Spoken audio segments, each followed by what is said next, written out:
Thank you very much once again. Let us have a conversation, and this conversation will be regarding the monetary policy, specifically the quantity of money in an economy. Every now and then, people talk about circulation of money, really, in an economy. And there are two forms. One is we have the local currency that is normally printed and circulated by the central bank, helped by the local banks. Of course, it has to be authorized by the government of the day. So, and then the other form of currency is normally the foreign currency reserves. In most cases, and most countries tend to use dollars, although there are so many worries or intentions to change from that, but that's a topic for another day. But for this particular instance, let's use the dollars because they are they have the predominant foreign currency reserve used by many countries. Now, let us have this conversation. Let us take a look at the monetary policy, which normally deals with the quantity of money in an economy. What does it entail? In a nutshell, we normally have a particular quantity of money that is not too much to cause inflation or too little to cause cash crunches. What do you mean? What do we mean by that? Remember, inflation is always and everywhere a monetary phenomenon, and we must keep it in check. How do we do that? By avoiding inflationary tactics, which is pretty much printing too much money relative to our output in an economy, relative to the quantity of goods and services we are producing within our economy. So, having said that, on the other hand, if there's too little cash in the economy, the opposite really happens. Then the economy lacks money to operate. And when an economy suffers from what we call cash crunches, then institutions within an economy start competing for the same cash.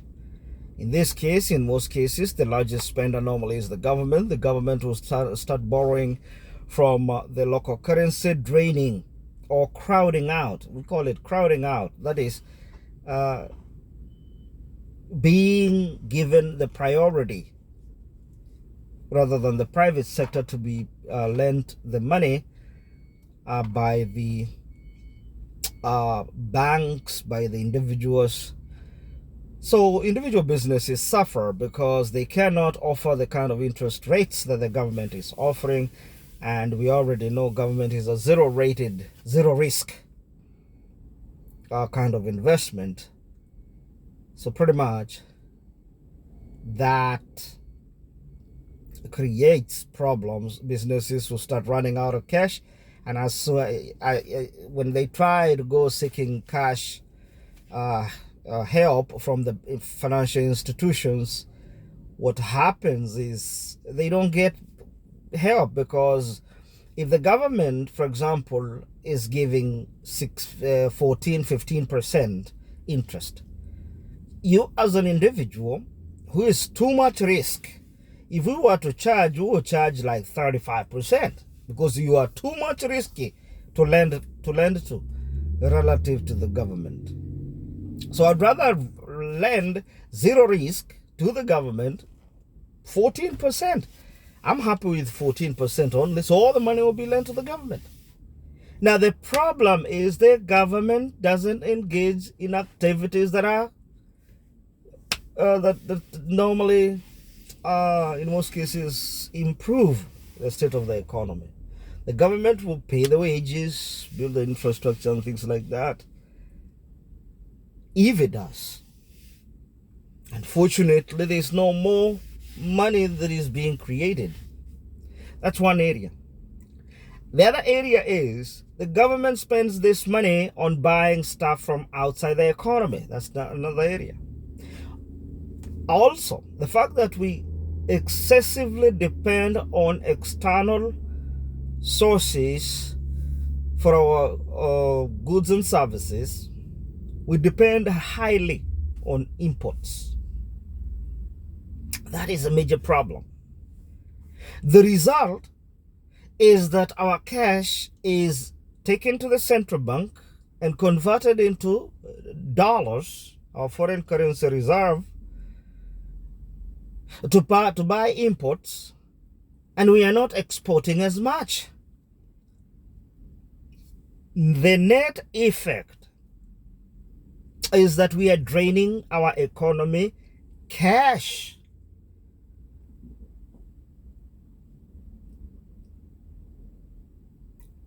We are exporting $900 billion. We are importing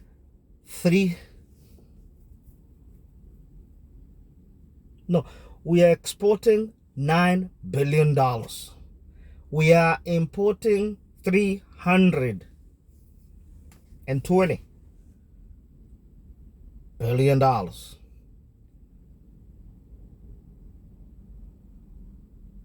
It means the net effect is we are running out of cash.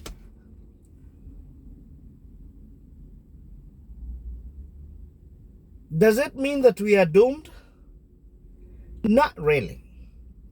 And I'm going to use my favorite example of the F-35. For example, and this is how it goes like this. Assuming Kenya decided to buy F-35 jet fighter, which cost around $100 million. In Kenya shillings, that's 10 billion, you could say 14 billion Kenya shillings for one F-35. So the effect of that is we're going to collect all the cash, physical cash, and bank entries, and deposits, and savings, to accumulate all the way to 14 billion Kenya shillings. We're going to take it to central bank, and central bank is going to give us $100 million. Okay? $100 million. We're going to transfer that money to Lockheed Martin in the United States. Is going to deliver an F-35 will come roaring. So our economy will be minus 14 billion Kenya shillings. Gone. But we have an F-35 that just got here. The economy doesn't have any cash. Does it mean that we are doomed? Many people will say yes. Now we have to go borrowing. No, we do not. We do not have to go borrowing money that we already have. Yes, we ran out of our reserves. We don't have any reserves. But we have our local currency. What should we do with it? We should produce with it. What are we going to produce? You name it. We have leather, local leather. We have maize. We still should be able to produce maize and beans. Meat, beef. Some parts have gold. We have soybean, French beans, whatever we produce and export. We still can do that. But the economy, to be able to do that, requires the government to spend some money. Question, where is it going to spend this money? It's in the central bank. Didn't we take it to the central bank? All it has to do, the government has to do, through parliament, through exchequer, treasury, president, whatever the system that they use to push money back, central bank back into the